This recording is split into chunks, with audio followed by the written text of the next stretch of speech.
10 अक्टूबर साल 1962 में अरुणाचल प्रदेश के टगला ब्रिज पर भारतीय सैनिक तैनात थे। तब सुबह 8 बजे चीनी सैनिक भारी तादाद में भारतीय सैनिकों पर हमला कर देते हैं। टगला ब्रिज पर भारतीय सैनिकों की संख्या 56 थी, लेकिन वहीं दूसरी तरफ चीनी सैनिकों की संख्या 600 से अधिक थी। लेकिन फिर भी इतनी कम तादाद में होने के कारण भारतीय सैनिक इस हमले को रोकने में कामयाब रहते हैं। लेकिन इतना ही नहीं, कुछ टाइम बाद सुबह 9:30 बजे चीनी सैनिक की तरफ से एक और हमला किया गया, जहां पर चीनी सैनिकों ने मोटर फायर से बमबारी भी की।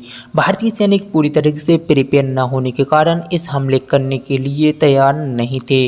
लेकिन इतना ही नहीं, चीन के द्वारा एक तीसरा हमला किया गया, जहां पर उनकी तादाद बहुत ज़्यादा थी और भारतीय सैनिकों को चारों तरफ से घेर लिया था। इसलिए पूरी तरीके से प्रिपेयर न होने के कारण भारतीय सैनिक इस जंग से विड्रॉ ले लेते हैं।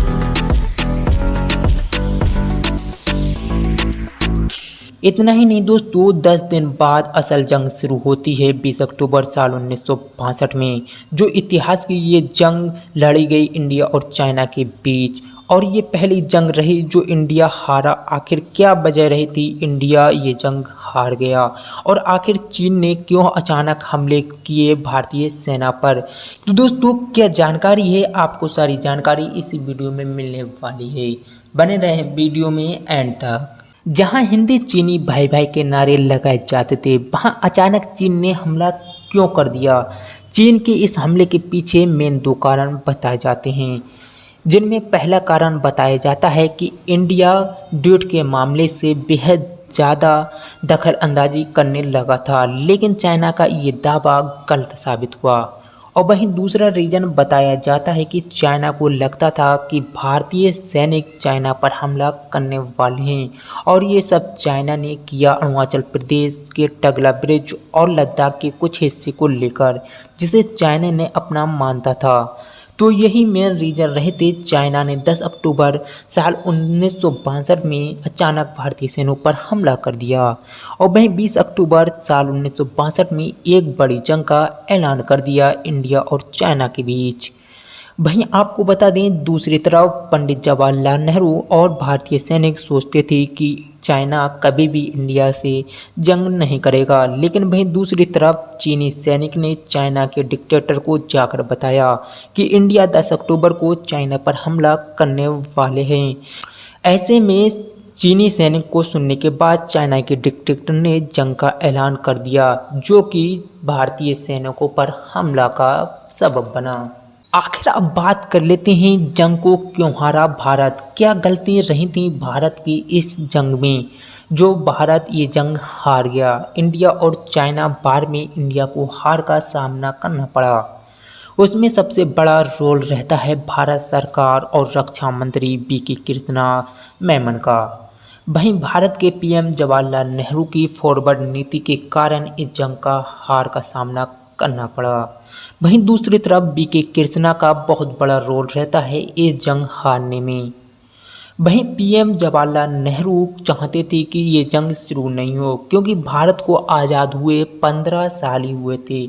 भारत 15 अगस्त 1947 में आज़ाद हुआ, जिस कारण भारत की इकोनॉमिक कंडीशन भी ठीक नहीं थी।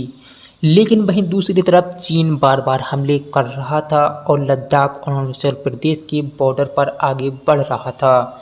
ऐसे में इन हमलों को भी नज़रअंदाज करना ठीक नहीं था, और वहीं चाइना और इंडिया के बीच जंग का ऐलान हो जाता है, जिस कारण इंडिया इस जंग में हारती नज़र आ रही थी, क्योंकि भारतीय सैनिक इस जंग में पूरी तरीके से प्रिपेयर नहीं थे। उनके पास पूरी तरीके से कोई भी फैसिलिटी भी नहीं थी। वहीं दूसरी तरफ चीन के पास बहुत अधिक तादाद में प्रिपेयर सैनिक थे, साथ ही बहुत अधिक मात्रा में बंदूक, टैंक और बमबारी के लिए मोटर फायर थे। वहीं दूसरी तरफ भारत की सरकार एक और बड़ी गलती कर रही थी, जहां पर भारत के रक्षा मंत्री ने इस जंग में वायुसेना और जल सेना को शामिल होने की इजाज़त नहीं दी, जबकि साल 1962 में हमारे देश की वायुसेना बहुत ही ज़्यादा ताकतवर थी।